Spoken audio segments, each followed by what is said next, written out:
Okay, you wrote an article on Christianity and culture, and you wrote in there, can Christian faith, no matter how fervent, how enthusiastically proclaimed by evangelists, how ably expounded by theologians and philosophers, or how cleverly translated into the patois of intellectual class by apologists, be sustained for long without the support and nurturing of a Christian culture? Is the question you raised. Nicely phrased. And so here at the university, I mean, there's a university culture. Places like Christian study centers like the ones that you yourself have been involved in, spoken at, and founded. Can these be a way of nurturing Christian cultures, or what role do you think this plays in nurturing the kind of culture which you say is so important in this culture? The first thing that a person has to understand and recognize, and it's something that a lot of Christians don't realize, is that Christianity came into the world as a community.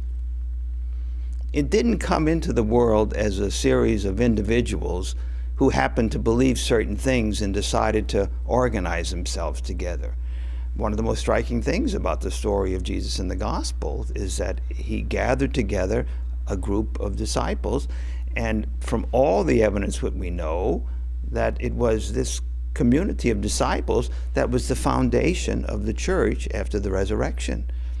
I'm always impressed during Easter season, where we are now, that the lessons are read from the book of Acts.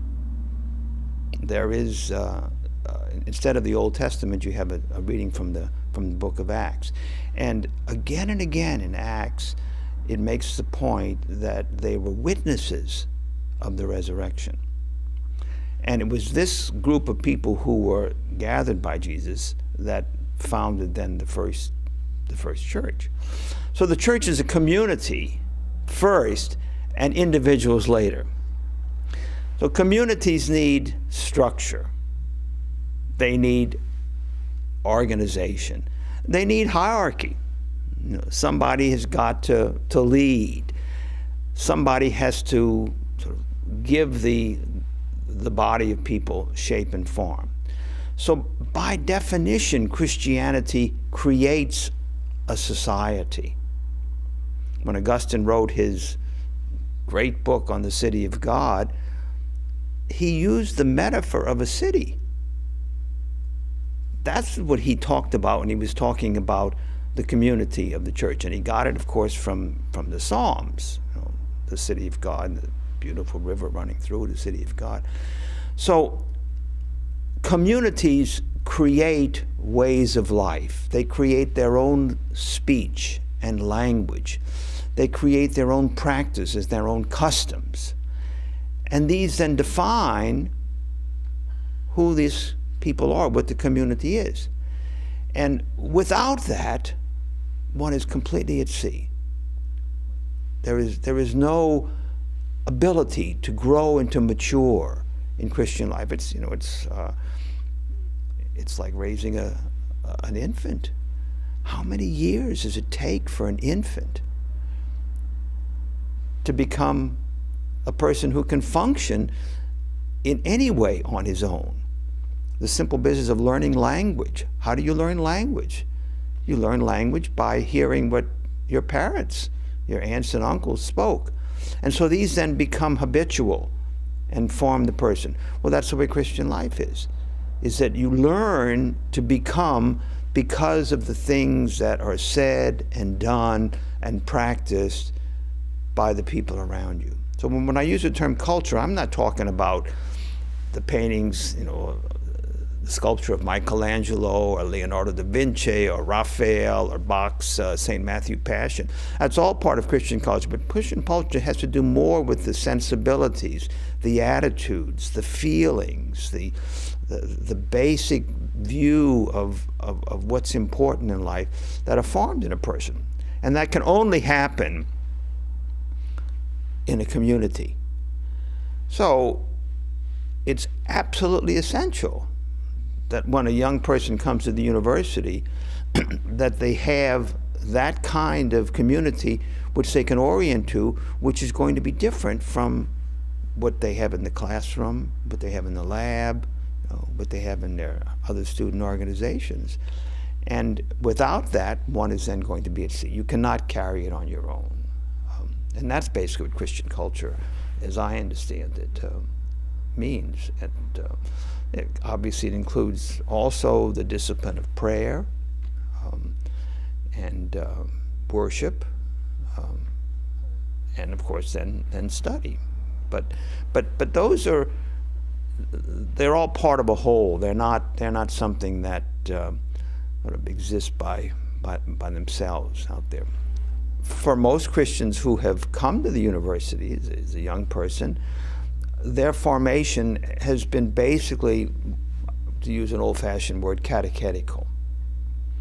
That is, it's been Bible classes, Sunday schools, maybe a church school in the summer, and most of what that you've learned there is oriented toward how to live the Christian life, how to believe, more firmly, more intensely. But in most cases, they've not gone beyond that to start asking questions about why and how come.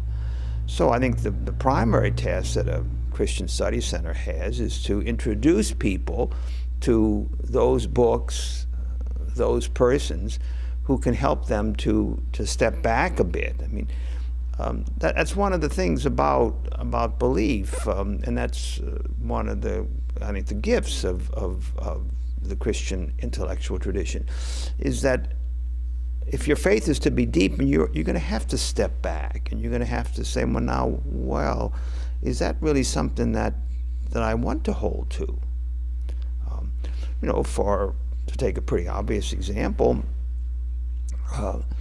many youngsters, young people who come into the university who have been formed, have never really had to confront the questions about, say, the reliability of the biblical writings.